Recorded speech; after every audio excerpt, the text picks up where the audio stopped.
Hey everyone, it's Megan. Welcome to my October 2015 wrap-up. I read a total of 12 books this month, which was pretty good. Let's begin. The first book I completed is French Milk by Lucy Knisley. This is a graphic memoir that she did of a trip, around a month-long trip that she took to Paris with her mother in around 2007. I thought this was just a really beautiful love letter to Paris. I love that she documented the entire thing in her sketchbooks and that we saw everything, and of course it just made me want to go to Paris even more than I do now.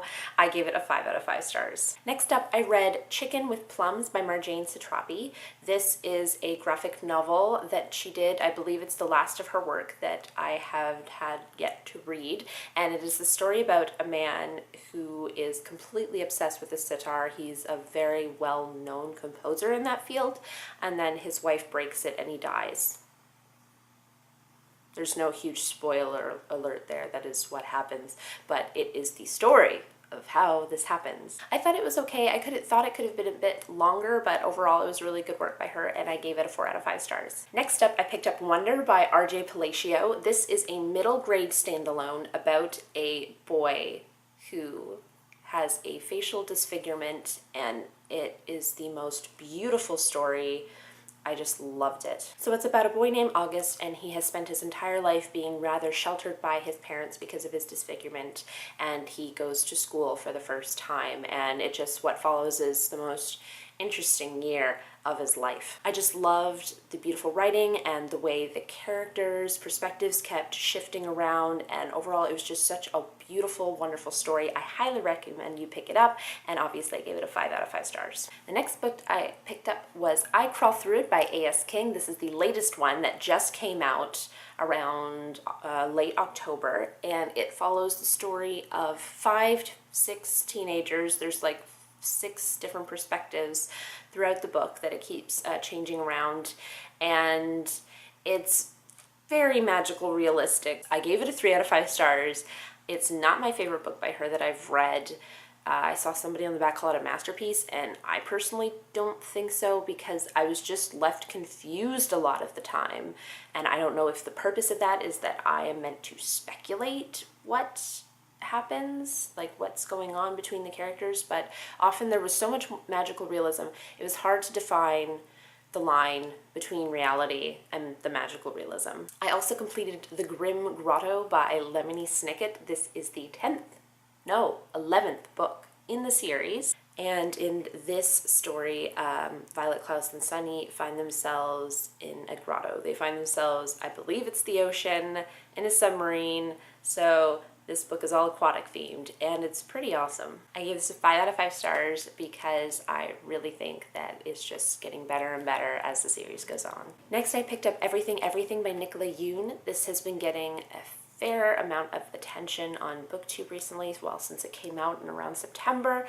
It is a young adult contemporary standalone about a girl who she is allergic to everything.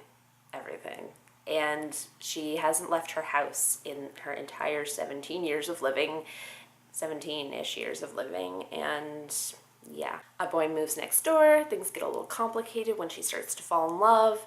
Anyway, it's just an amazing story. I found it to be really original, and she's a debut author, Nicola Yoon is, and I really enjoyed this. I could not put it down. I started it one day, I finished it the next day. So good. 5 out of 5 stars. Next, I finally completed Fangirl's Guide to the Galaxy, a handbook for girl geeks by Sam Maggs. This is just an awesome book from Quirk Books that talks about all the different facets of being a fangirl. I loved this so much. I learned so much about how to act at conventions and about different geek realms and facets within them that I myself might want to try, and probably my most favorite chapter of this book was where she deals with geek girls, fangirling, and feminism, and it was just a wonderful book. I gave it a 4.5 out of 5 stars. Next, I completed Lies in the Dust, A Tale of Remorse from the Salem Witch Trials. This is a graphic, historical kind of nonfiction from Jacob Crane, and it was interesting. I honestly didn't know anything about the Salem Witch Trials before now, and now I'm completely interested. It is basically if you know about the Salem witch trials, you know that there were a lot of people hung in a short period of time due to the fact of testimony from children, local children, saying that they were behaving like in a demonic fashion, trying to choke them, doing demonic things to them. And so they were hung.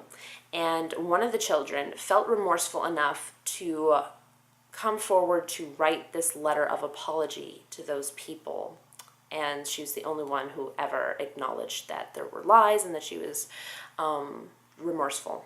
So yeah, I found it to be informative, but it wasn't that long, and the art style wasn't my favorite ever, and so I gave this a 3 out of 5 stars. The next book I completed is The Witches by Roald Dahl. This is a middle grey novel. If you are familiar with Roald Dahl's work, he did Charlie and the Chocolate Factory, Matilda, James and the Giant Peach, so many wonderful books that just made up my childhood, and this is the first time that I have read it in I don't know how many years.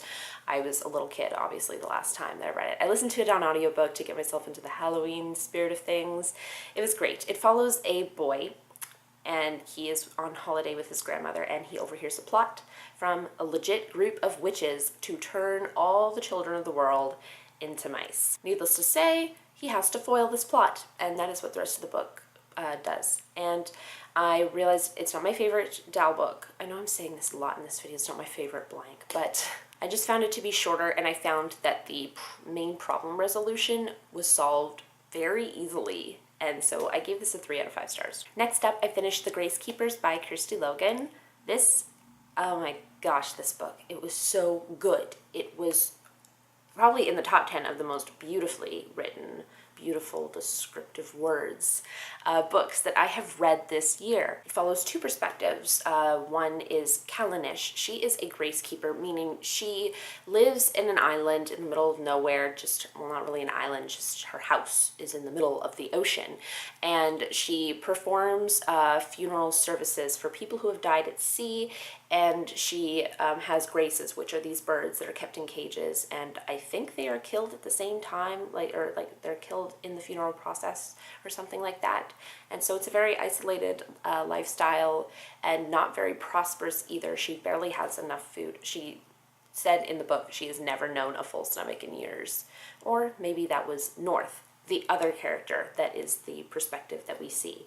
And she belongs to a night circus, and she does this routine with her bear, and he's always on the verge, it seems, of turning it back into a wild animal, but around her, he really seems to love her. So the night circus loses one of their people, and through that, North meets Callanish, and they have a strong connection, and so the rest of the book, they are separated up until the very end, and it's about finding their way back to each other, and in between, a lot of stuff happens. Like I said, this book was just so beautiful. I loved the imagery, I loved the ambience of it, and it was a world that I just didn't really want to leave.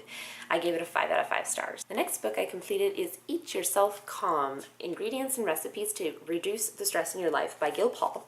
I got this book for the obvious reason, to reduce stress in my life. So I figured that I should read the book first, and then I would try out the recipes. And so I did. I haven't tried the recipes yet, but I know a lot more now about what foods to go with certain ailments that, like stress ailments in your life. And yeah, it was really good.